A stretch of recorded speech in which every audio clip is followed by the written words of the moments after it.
Hola, bienvenidos al ciclo de charlas de Minergy. Hoy estamos con Gastón Faveró, presidente de Sabaki Technologies. Buenos días, bienvenido Gastón. ¿Qué tal? Buenos días, ¿cómo estás? Bien, muy bien. Te pediría, Sabaki es una empresa que tiene unos 20 Y ya años en el mercado, 20 años en el mercado. dedicada al control de combustibles para ser más eficiente. Creo que vos lo vas a explicar mucho mejor que yo. Bueno, muchas gracias. Sí, yo tengo unos 35 años en la industria de combustibles, de la venta minorista de combustibles, de lo que es el último eslabón en la cadena de distribución, cuando el combustible se traspasa de propiedad a quien efectivamente lo va a usar. Y eso incluye un montón de actividades, de lo que hacemos nosotros en una estación de servicio minorista y lo que se hace en minería, en ferrocarriles, en aeropuertos, en agro, en transporte. Son desafíos diferentes para el mismo problema y es a lo que se dedica Sabaki, que es una empresa que fundé en el año 2005, así que está cumpliendo la mayoría de edad ahora. Y específicamente en el ámbito de la minería, eh, ¿cómo desarrollaron ese plan? Bueno, el tema de minería es un subsegmento muy característico porque uno a veces no tiene magnitud de la cantidad de combustible que es necesario en una mina, especialmente cuando las minas están aisladas en el medio de la cordillera, como puede ser el caso de Barrick con Veladero. Eh, en ese caso, toda la supervivencia de la mina depende del combustible. Se genera la energía eléctrica, se genera el calor, se alimenta, o se hace posible la vida en los hoteles o en los obradores, además de que toda la maquinaria necesita combustible, con lo cual el desafío minero es un desafío enorme.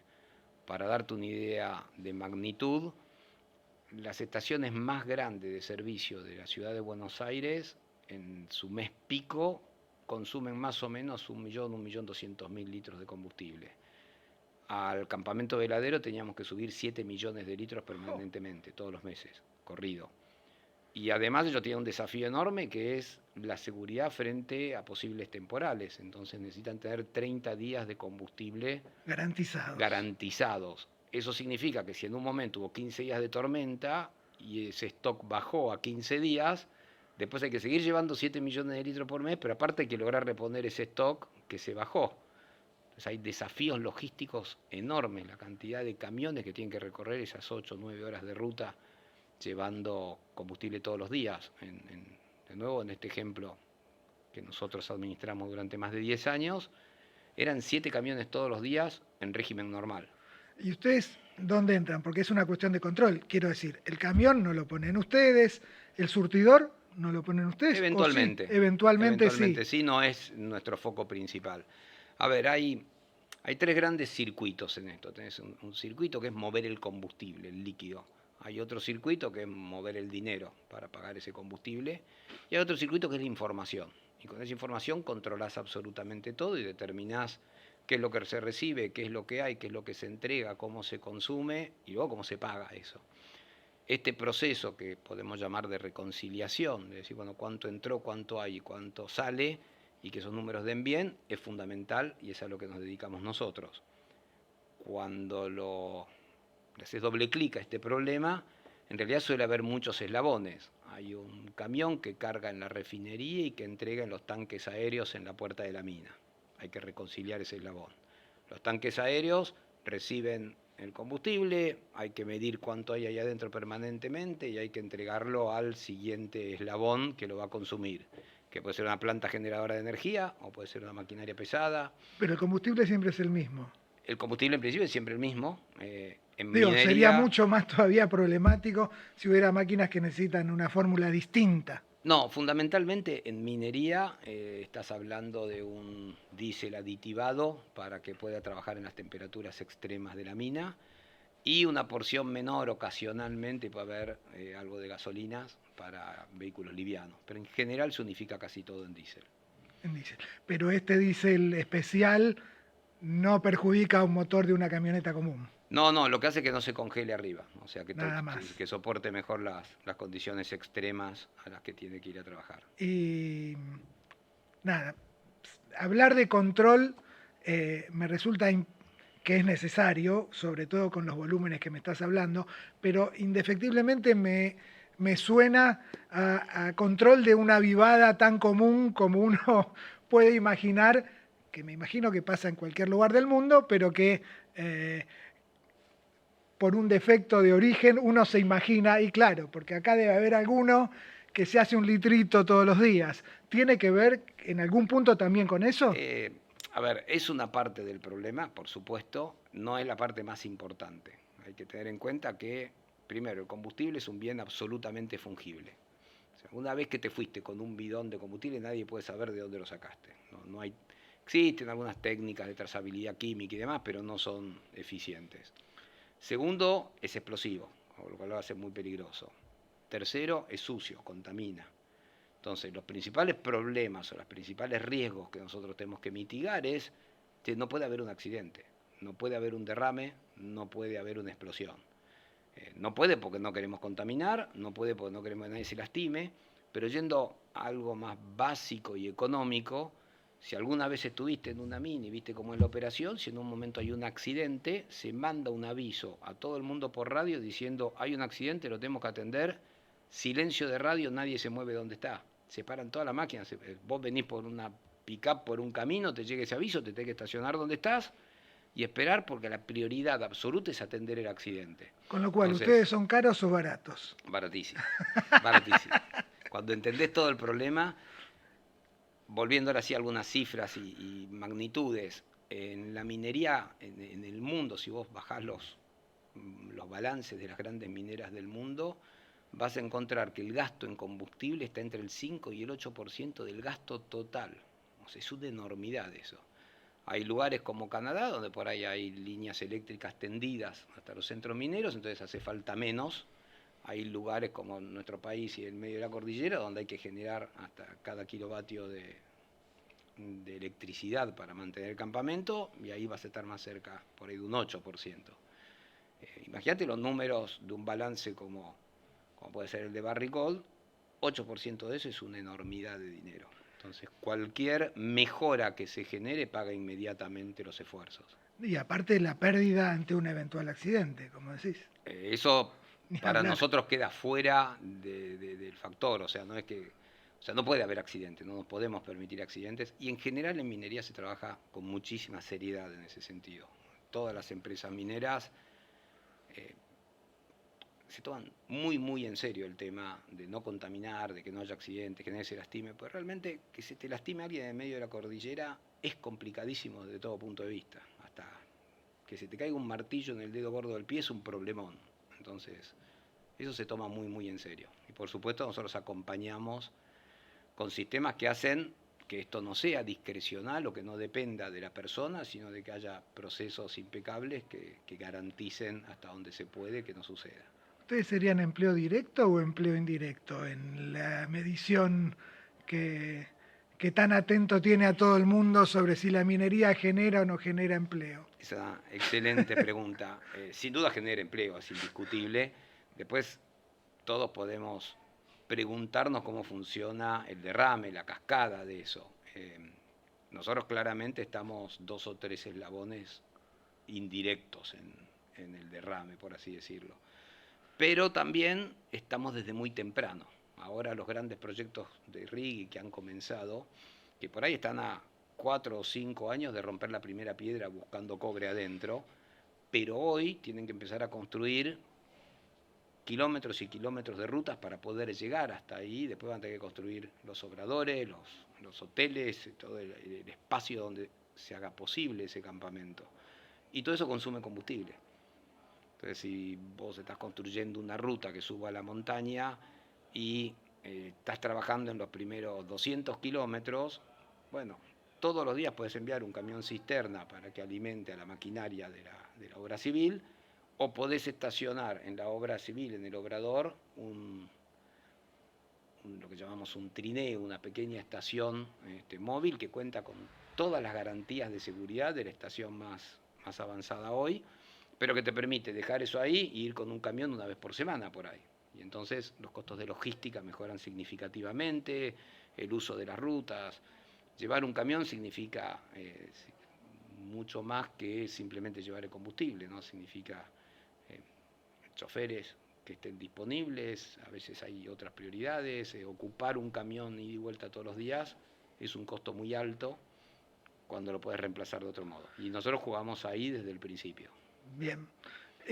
Recién hablabas de que pueden pasar 5 años hasta que la roca se rompa efectivamente en búsqueda de sacar algún metal.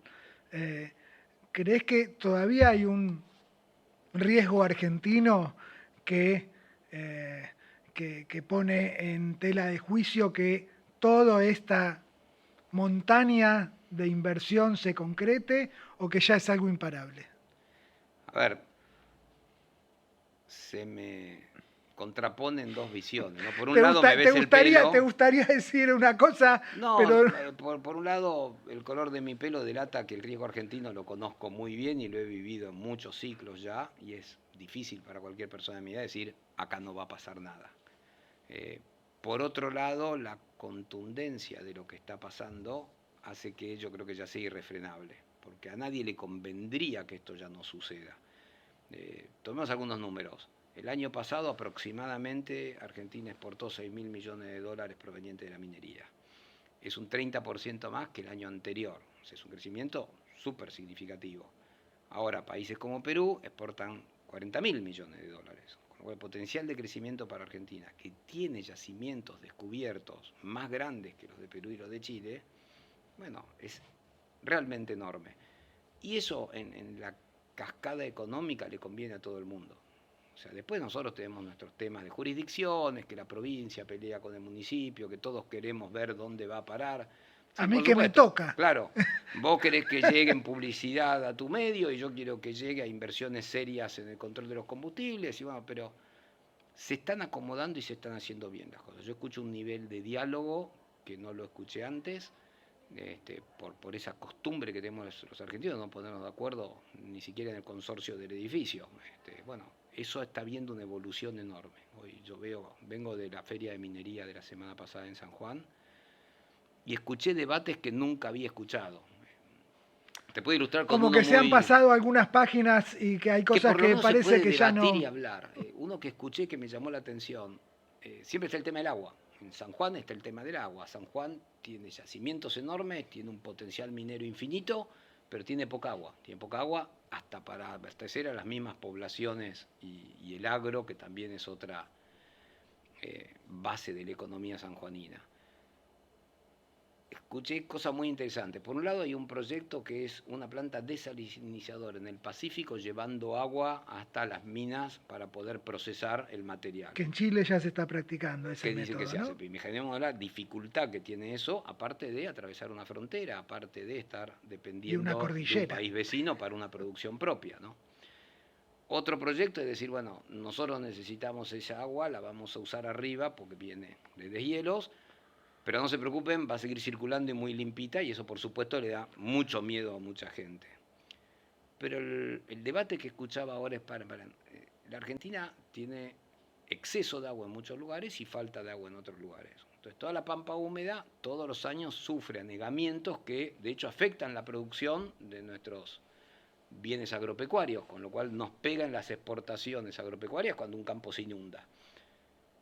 No es difícil llevar toda esa agua hasta el Valle de San Juan, porque ahí hay relativamente poca diferencia de alturas. Subir esa agua a 3.000 metros es dificilísimo, eso cuesta muchísimo dinero. Ahora, si vos podés ponerte de acuerdo y decir, bueno, el agua que está arriba la voy a usar arriba en minería, pero voy a hacer este acueducto y voy a traer el agua que está abajo para abastecer las poblaciones civiles y las necesidades de riego y demás, encontrás una alternativa, una solución diferente que pueden ganar todos.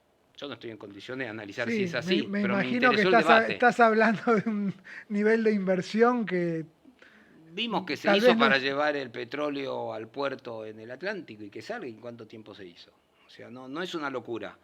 La gran dificultad está en subir los 3.000 metros. Si nos podemos poner de acuerdo con que eso no... Y de nuevo, yo no estoy en condiciones de evaluar este debate. Lo escuché y me pareció Sin duda. interesantísimo que se esté hablando, que se pueda hablar. Y después del otro lado tenés una provincia que le está en la Corte Suprema contra otra porque se lleva toda el agua de un río y la condena a tener sequía.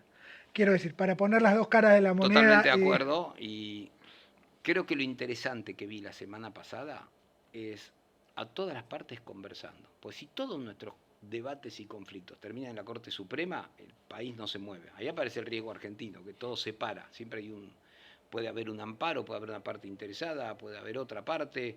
Hay visiones distintas. Yo lo que vi la semana pasada fue impresionante. O sea, la Feria de Minería se hace desde hace décadas. La gente de Panorama lo lleva adelante todos los años. Esto era 20 veces la última que yo había visto, en tamaño, en magnitud, la calidad de las charlas que se dieron, aun cuando nos pegó un sonda que interrumpió el primer día, pero yo salí muy optimista de ver el compromiso de las empresas que están invirtiendo, el nivel de diálogo entre autoridades y empresarios y trabajadores, o sea, se vive algo muy distinto a lo que vivimos acá en Buenos Aires con los problemas que estamos teniendo nosotros, ¿no? Que son otros. y dentro de las dificultades que implicaría dar ese salto, Sabaki estaría listo para darle servicio no a uno o dos, sino a 20 emprendimientos. Es excelente la pregunta y es el desafío que tenemos todos los que estamos en la cadena de valor. La respuesta real es, nadie está preparado hoy. O sea, si sucediera el mejor caso, Si sucediera el mejor caso, estamos a 10 veces de multiplicar nuestras magnitudes para poder atenderlo. o sea, Ahora, sería un hermoso gran problema. es un hermoso gran problema, que también hay que atajarlo antes, hay que lograr ir dimensionándose y por eso son tan importantes estas charlas y por eso estábamos la semana pasada siendo parte de la conversación, porque los proyectos mineros se pueden dar a una velocidad o bastante más despacio, es raro que sean más rápido que el caso ideal que hayan planificado. Ahora, si yo me dimensiono previendo que los azules van a necesitar que yo le suba 7 camiones de combustible y le controle 7 millones de litros dentro de 3 años, y eso después tarda 5, yo quiebro y me quedo a mitad de camino, con lo cual no está ni mi capacidad actual ni la capacidad futura. Ese desafío lo tenemos todos. Lo tienen los transportistas, que tienen que prever cuántos camiones, choferes y demás van a tener. Abajo de eso está el personal, que se va a tener que movilizar, porque San Juan va a recibir en los próximos 5 años las inversiones que recibió en los últimos 20, cuando empezó el boom minero, cuando llegó Barrick. Es una locura eso. Y eso te afecta. Vos al principio podés movilizar gente temporalmente, llevas a alguien de Buenos Aires que va a trabajar allá con un turno de 3 semanas arriba, 1 semana abajo, 3 semanas arriba, 2 semanas abajo, pero después hay que movilizar a las familias, hay un momento que eso deja de ser viable, y para eso necesitas muchas más cosas, necesitas vivienda, necesitas escuela, necesitas salud. San Juan está haciendo un gran trabajo en eso. Necesitas planificación y yo no sé si uno siente que hay, además de todas esas cosas que son un montón, un plan general. Yo volví optimista con lo que vi. Bien. Primero porque vi diálogo. Segundo porque vi debate sano, donde las partes se escuchan y todos están de acuerdo en esto nos conviene a todos y lo tenemos que hacer suceder. Con lo cual hay algunos extremos, tal vez escuchaste, hay una ruta para llegar a uno de los nuevos emprendimientos que toca un poquitito de Catamarca y eso por supuesto, La Rioja. Por supuesto que eso genera una fricción, pero no tengo ninguna duda que se va a llegar a un acuerdo. O sea, en otros momentos hubiera dicho, no, acá cada uno se va a plantar y esto se va a detener. Hoy no es ese el espíritu que se siente. Y con respecto a esas capacidades que van a quedar al límite indefectiblemente, ¿cómo ves el debate sobre las leyes de empleo local que ponen un porcentaje mínimo, un 80% o un 90%, lo que sea, de empleos para personas del lugar? Porque a veces uno siente que si la explosión se da, más allá de la voluntad de cumplir con la letra, podría terminar siendo imposible. Hasta incluso, qué sé yo, digo, ¿qué es ser local? Porque van a ser poblaciones donde los locales van a ser todos nuevos, o en buena medida van a ser nuevos. Entonces, ¿qué tan local va a ser en San Juan alguien que llegó desde la provincia de Buenos Aires hace 15 días? Bueno, va a ser local. Va a estar ahí, va a estar viviendo ahí, va a estar cobrando sus ingresos ahí, va a estar consumiendo ahí, lo cual mueve el proceso productivo de toda la ciudad en todas sus características. Sus hijos probablemente van a estar yendo a esas escuelas y la familia se va a atender en Sí. esos hospitales y eso va a justificar que se mueva más dinero para atenderlo. Pero también puede haber un habitante a quien no contrataron que diga, y a mí no me priorizaron. Supongo que sí, que va a suceder. Está un poco fuera de mi área de especialidad contestarte esa pregunta. Es el dilema político que hemos vivido los seres humanos de que vivimos en sociedad. De nuevo, yo hoy veo un cambio de paradigma muy grande que es el nivel de diálogo adulto que encontré. Eso es un cambio muy grande. Hoy se habla con un nivel de adultez que no es lo que vemos a veces en las redes, uno por ahí ve las cosas que hacen más ruido, las discusiones que son más sonoras. Yo encontré un ambiente de diálogo y de búsqueda de colaboración en todo. Me reuní con pares míos de toda la cadena, tanto transportistas como proveedores de combustible, como autoridades mineras y autoridades del gobierno provincial, nacional, y en todos los casos hay una claridad absoluta de que puede ser un desafío, pero es un desafío lindo y tenemos con qué ponernos de acuerdo. Entonces, me parece que hay algo que se está viendo diferente. Bien. Aún a riesgo de que hay presidenciales el año que viene. Sé que te meto hasta donde quieras. Si la cuestión política, qué tanto ruido puede hacerle al proceso. Sí, creo que sería aventurero de mi parte responder eso, pues no es mi especialidad. Trabajamos en muchos países nosotros y la minería sigue adelante sus procesos y sus tiempos naturales en Chile, en Perú, en Más muchos allá de países de esos vaivenes. Centroamérica, en Brasil, sin que nada de esto la afecte significativamente.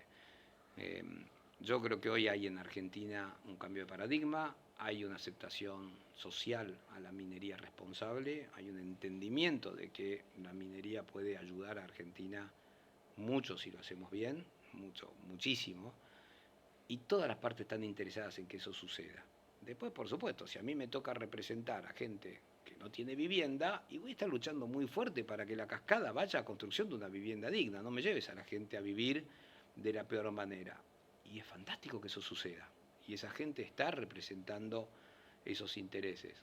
Y lo mismo va a pasar con cada uno de los miembros de este ecosistema y creo que es bueno. Me estoy repitiendo, pero lo que a mí más me gustó es ver diálogo. Bien. Diálogo adulto, no la grieta que nos gritamos a veces en los medios. Un diálogo constructivo. Bien, bueno, contagiados entonces de tu optimismo, esperamos que ese hermoso gran problema se le termine planteando a Sabaki y dentro de unos años estemos discutiendo, tal vez acá mismo, cómo están haciendo para resolver un Un desafío de crecimiento, esa magnitud. un desafío de crecimiento. Te agradecemos No, muchísimo, muchísimas Gastón. gracias a vos, a tu público y cuando quieras seguimos viendo los avances. Muchas gracias. Gracias.